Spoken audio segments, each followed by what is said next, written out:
تالتة ثانوي، سنة تحديد المصير. السنة دي لازم عليها روتين تاني تماما.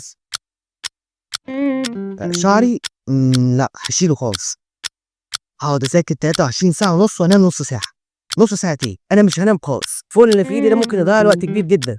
هبدله بالتليفون النوكيا ده ما فيهوش برسلم والتعبان والمنبه. والوضع ده على اخر السنة ان شاء الله الوزير هيكلمني وهطلع من الاوائل وهطلع معمول الشاف للتلفزيون.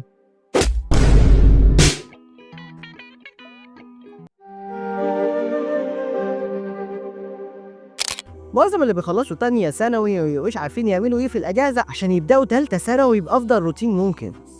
فتابع معايا الفيديو ده قلب اخوك، عندي ليك 6 حاجات الأخيرة ستبهرك هتساعدك جدا ان انت تبدأ تالتة ثانوي صح. أول حاجة يا قلب اخوك هي مش انك تذاكر ولا تعرف عندك ايه ولا تعرف المنهج بيتكلم عن ايه.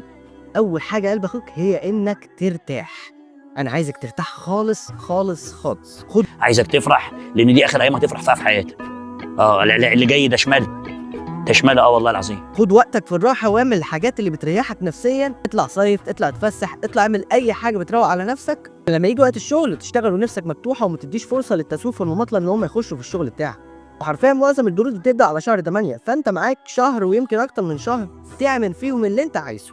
لما يجي وقت الدروس وهنقول يلا ثالثه ثانوي تبقى يلا ثالثه ثانوي.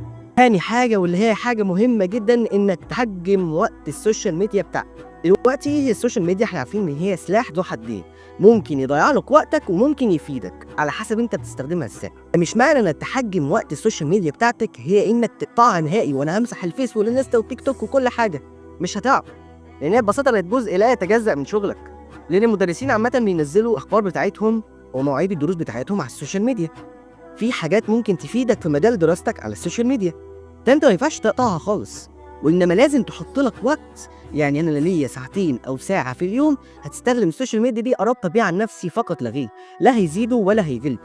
فمن الاخر خلي لنفسك وقت تربط بيه عن نفسك على السوشيال ميديا دي وما تزودش عنه عشان ما ينقلبش ضدك وتضيع وقتك واللي تستفاد بالفايده بتاعت السوشيال ميديا وتتضرر بضررها. تالت حاجه يا قلب اخوك اياك ثم اياك ثم اياك انك تقارن نفسك بحد. سواء ممكن يكون اهلك هم اللي بيعملوا كده، فده بيتسبب ان عزيمتك تقل ونفسيتك تتعب وتبدا تبص لده ولده ولده وتحس انك ما بتعملش حاجه. ما كانش بسبب اهلك فممكن قوي يكون بسبب الميديا اللي بتتفرج عليها. انما الشخص الوحيد اللي عايزك تقارن نفسك بيه هو نفسك امبارح. انت بتقارن نفسك بنفسك قبل كده عشان تشوف فيه تطور ولا لا. على اول السنه كنت بتذاكر ساعتين 3 بالعافيه، في نص السنه بدات تخش في 8 ساعات مذاكره متواصل عادي. قارن نفسك بنفسك عشان تحسن من نفسك وتطلع لقدام. كده ان شاء الله هتلاقي تطور دائم في ادائك ومذاكرتك على مدار السنه.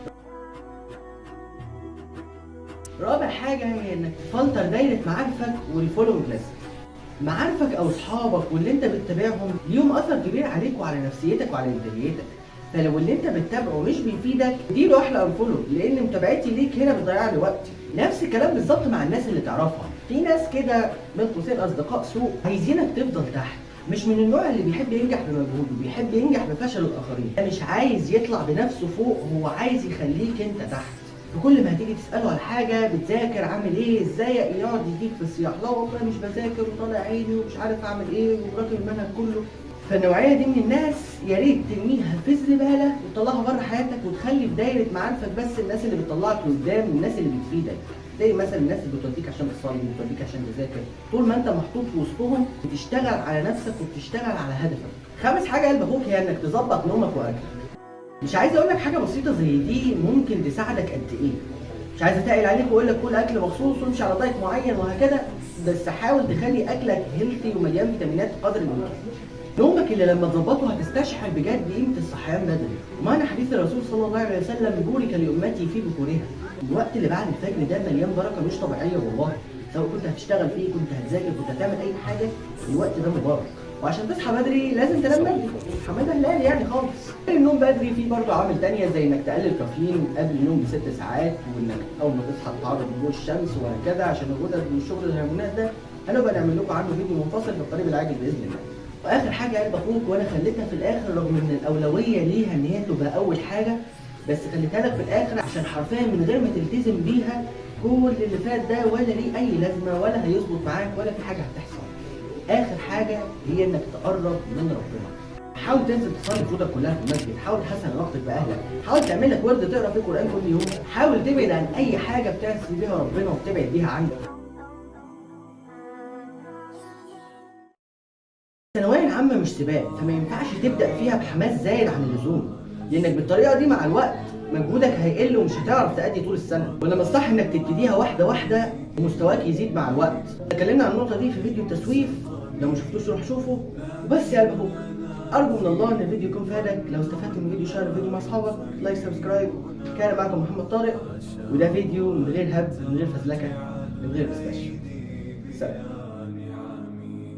كم جاد من فضله قبل السؤال.